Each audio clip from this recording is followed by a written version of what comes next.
This audio training tape, form number SV30-0050, is copyrighted by the International Business Machines Corporation, 1975.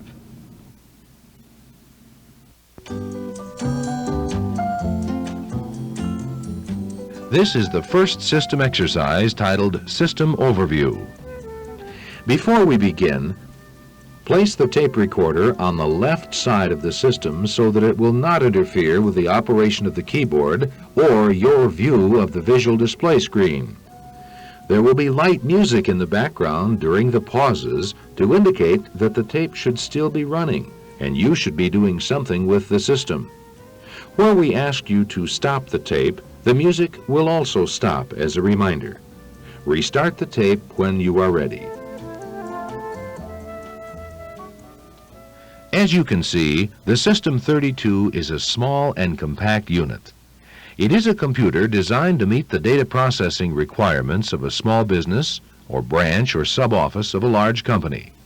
It performs tasks with the speed, efficiency, and reliability typical of larger computing systems. The system is easy to operate and does not require an experienced computer specialist for system usage. It is supported by a number of computer programs designed to meet the needs of industry. As the operator, you are the center of the system operations. You will ready the system, key in the data, insert and remove diskettes, start and stop the operation of the programs, respond to management requests for information on the computer files, and respond to error messages displayed on the screen. Let's take this one step at a time. The System 32 is composed of a printer, a display screen, a keyboard, magnetic disk storage devices, and a processing unit.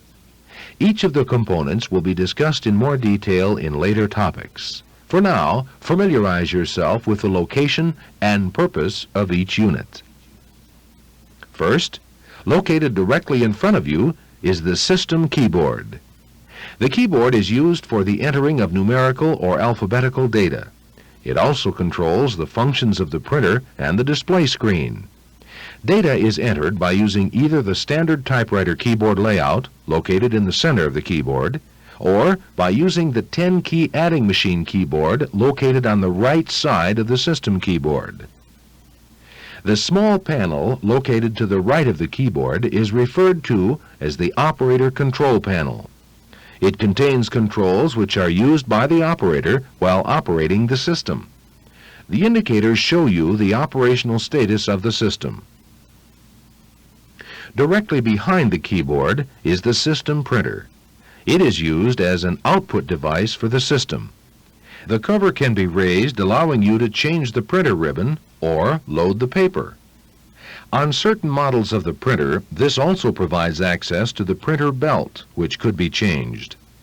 As was mentioned earlier, the keyboard contains function keys that control the printer. Located behind and to the left of the keyboard is the display screen. The display screen will show all the keyed-in data before it is accepted by the system for processing. This allows you, the operator, to make any corrections, additions, or deletions to the data just entered. Error messages as a result of program or system errors are also displayed on the screen. The message indicates what options you can take to recover from the error condition. The display screen is attached to the system unit that contains the processing unit, the disk storage device, and the diskette read-writing unit. The processing unit processes the data entered in the system. It is this unit that acts on the instructions in a program to produce a desired output. The disk is a storage device which contains the programs and data files used in the processing of data. Data can be stored on disk either from the keyboard or from the diskette. The disk and processing unit are an integral part of the system and are not visible nor accessible to the system user. Just to your left and down near the floor is the access door for the diskette. The diskette is used as an input or output device for data. It is also used for the entering of programs into the system. In summary, The system consists of a keyboard and a diskette that are used by you, the operator, as input devices. The display screen and printer are used as the output devices. It should also be noted here that the diskette can also be used as an output device. System controlling keys, switches, and buttons are within easy reach of the operator. Operator assistance is provided by information, error, and prompting messages which are displayed on the screen. This is the end of the topic entitled System Overview.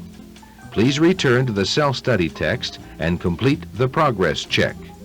If you have any questions about the progress check, make a note, then contact your advisor. Then go to the next topic entitled Preparing for System Operation. Stop the tape, but do not remove it from the player as it will be used for the next topic.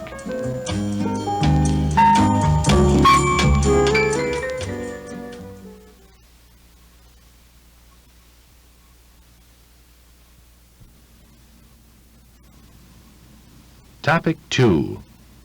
This is the exercise for the topic titled System Operation. It is your responsibility as the operator to turn on the system, make it ready for operation, run the system, and finally to turn it off. In the next few minutes, you will be given a description of the switches, buttons, and indicator lights that you will use.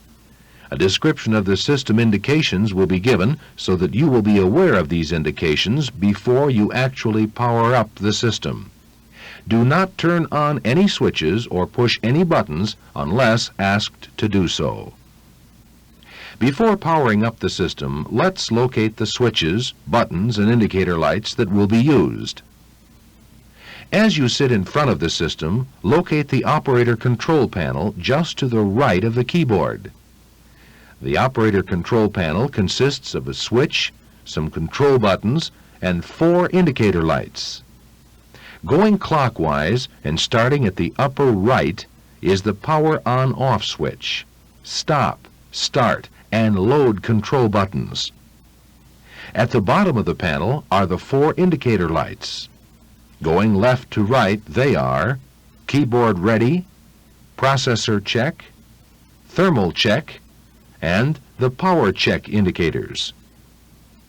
Now that you have located all the items, let us go through the steps that you would take to power up the system, place it in an operational mode, and then power down the system. Remember, do not turn on any switch nor depress any buttons unless asked to do so.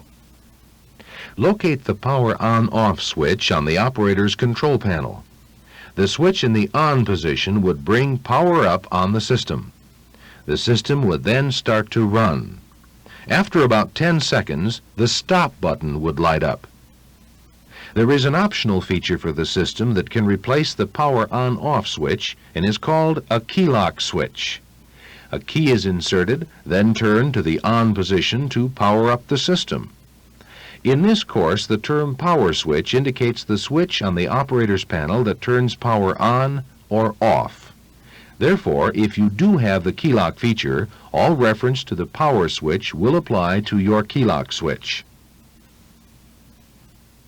The next step would be making the system ready for operation.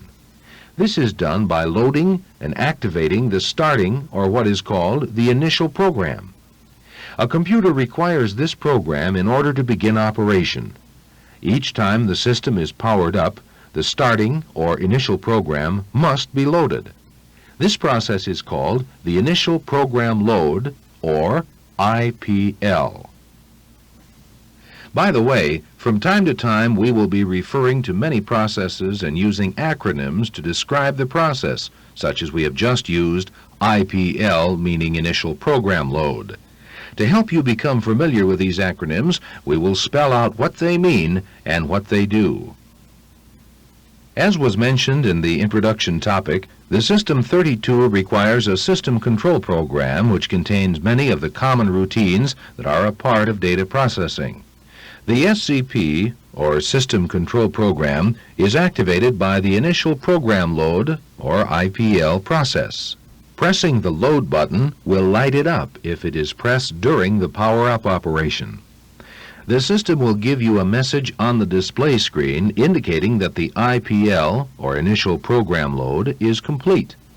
When the message is displayed on the screen, the SCP, System Control Program, has been activated. The system will then be ready to process data. The Start and Stop buttons are not used in the powering up, loading of the initial program, nor the powering down of the system. The Stop button is used to stop the processing of data once a program is running.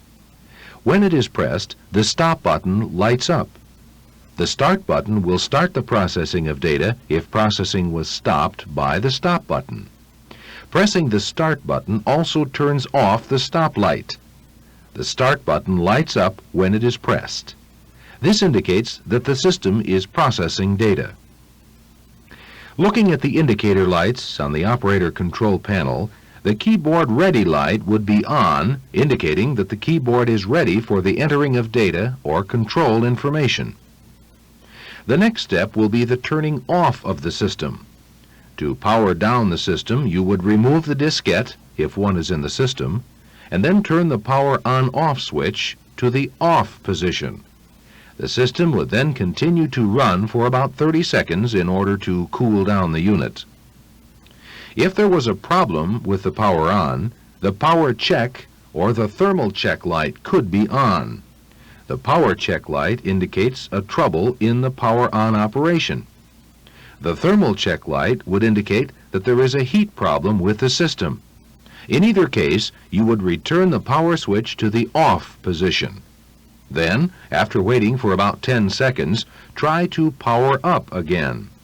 If either of the two lights come on again, you would return the power switch to the off position and then call for assistance. You should be aware of the location of 4 controls other than the ones mentioned previously. Figure 14 shows the location of a Customer Engineer panel, a CE panel, on which these controls are located. Open this panel by pulling out on the right-hand side of the panel cover. Stop the tape, then restart it once the cover is opened. Located in the center of the panel are 2 switches. One is labeled IPL, Initial Program Load, and the other is labeled IMPL, Initial Microprogram Load. The IPL switch specifies the device from where the initial program will be loaded into the processing unit. The IMPL switch specifies the device from where the initial microprogram will be loaded into the processing unit. For normal operation, both switches should be in a down position pointing toward the word disk, or at a 6 o'clock direction. This is the disk device which is not visible to the operator. The display intensity controls the brightness of the display. For normal operation, this should be pointing up in a 12 o'clock direction. Located in the upper right section of this panel is the mode selector switch. Its normal position is in a vertical or 12 o'clock position. You may be directed to this switch when you are trying to locate a problem on the system. Remember, this switch must be in a vertical position for normal operation. There are other controls that are not part of the system operation, but you should be aware of their location. Looking at the CE, Customer Engineer panel, locate the Lamp Test button, the Reset button, and the CE Start button.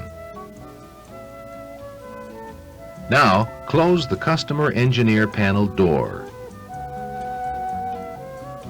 Now that we have identified the operator controls and discussed the purpose for each one, let us go through the steps to power up, perform the initial program load, and power down the system. The system should not be running at this time. Locate the power on-off switch. Turn on the switch and watch the stop button. After a short period of time, the stop button will light up.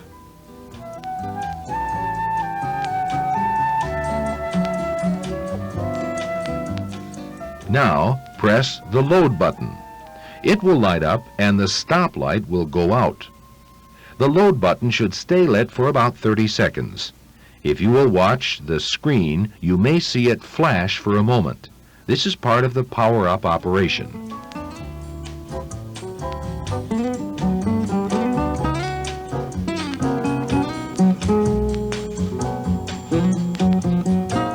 When the load light goes out, you will hear the printer motor start, then stop. Now watch the display for the message that will indicate the power-up steps have been completed and the initial program has been loaded and activated.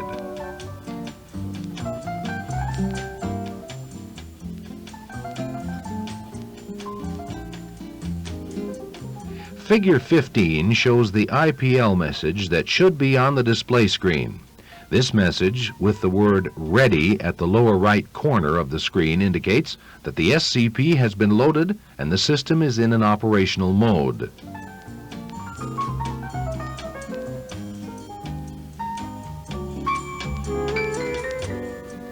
It is at this time that you would enter the correct calendar date that is to be used by the system. It is called the system date. The system date is printed on report headings when requested by the operating program. It can only be entered immediately after IPL has been performed. You will not go through the steps to enter the system date now, as it is covered in more detail in a later topic. At this point, you should be aware of the fact that it is your responsibility to enter the correct system date immediately after completing the IPL procedure at the start of each day's operation. Notice the line or underscore located at the lower left side of the display screen. This is called a cursor and indicates the next position that data will be entered on the screen. The cursor will be discussed in more detail in a later topic. Look at the indicator lights on the operator control panel. The keyboard ready light is the only light that should be on. If the processor check light is on, you must reload the IPL program by pressing the load button. It should be noted that pressing the load button after the system has already been running will not cause the load button to light. Let's try that out at this time. Press the load button. Notice that it does not light up. After a few seconds, the IPL complete message should be on the screen again.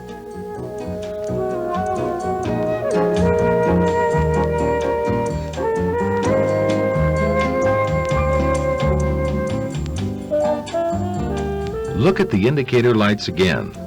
If either the power check or thermal check lights are on, turn off the system. If either light comes on again after the system is turned back on, turn off the system and call for assistance. As was mentioned earlier, the start and stop buttons are not used in the power up, performing the IPL, nor the power down sequence. Take a minute to observe what happens when the stop and start buttons are pressed. Press the stop button. Notice the stop button lights up and the start button light goes out. If we had a program running at this time, we would have stopped the processing of data. Now, press the start button. The start button will light up and the stop light goes out. This would have started the processing of data once again. Before going through the power down steps, open the CE panel door again.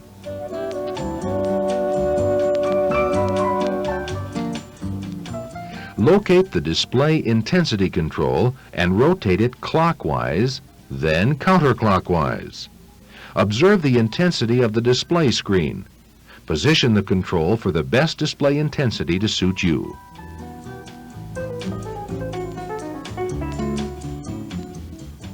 Now, close the CE panel door. The power off sequence is a simple operation. One switch controls the system power and is located on the operator panel. Before turning off the power, you should make sure that all programs have completed the processing of data. This is done by observing the display screen and looking for the word "Ready." You can now see this on the screen as part of the IPL complete message. Now that you have the word "Ready" on the screen, let's turn off the system power. Turn the power on-off switch to the off position. After a short period of time, the system will stop running.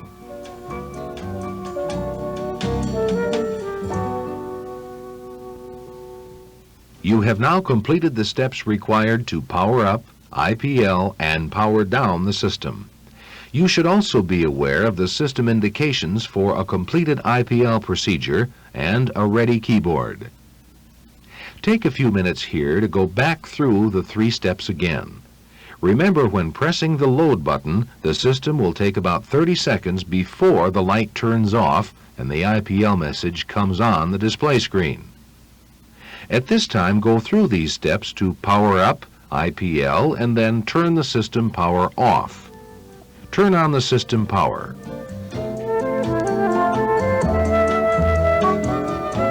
Now, IPL the system.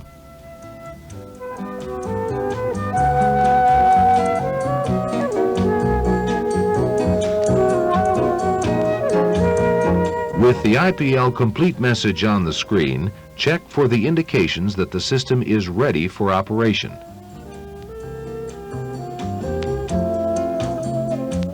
Now, turn the system power off. If you would like to go through these steps again, stop the tape and start it when you have completed the activity.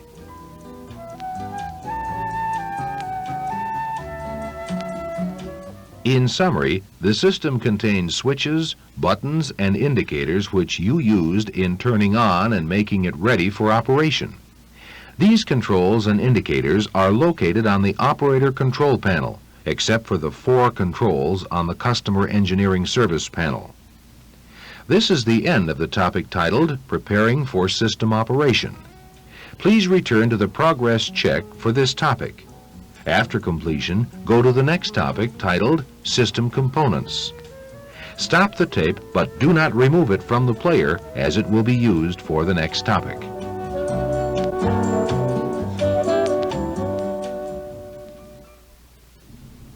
This is the exercise for the topic titled Keyboard.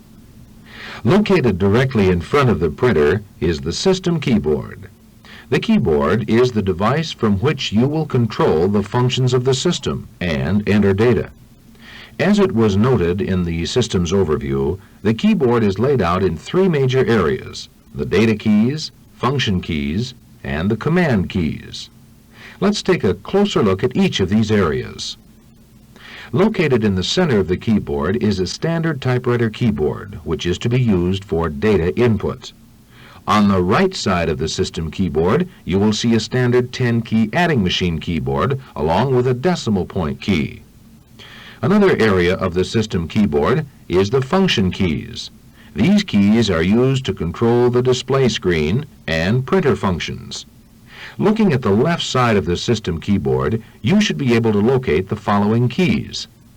Starting at the upper left, we have INQ, or inquiry key, CMD for command key, page line key, REC BKSP for record backspace, field ADV for field advance, print reset, DUP for duplicate, error reset, a key designated with a right pointed horizontal arrow, which is the right positioning cursor key, the roll-up and roll-down keys.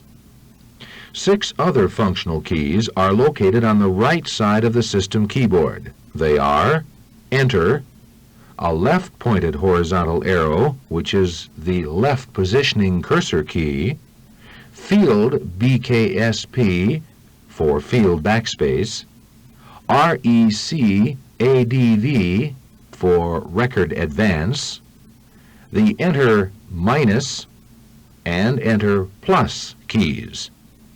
Some of these function keys are not ready or active except at times set up by the program.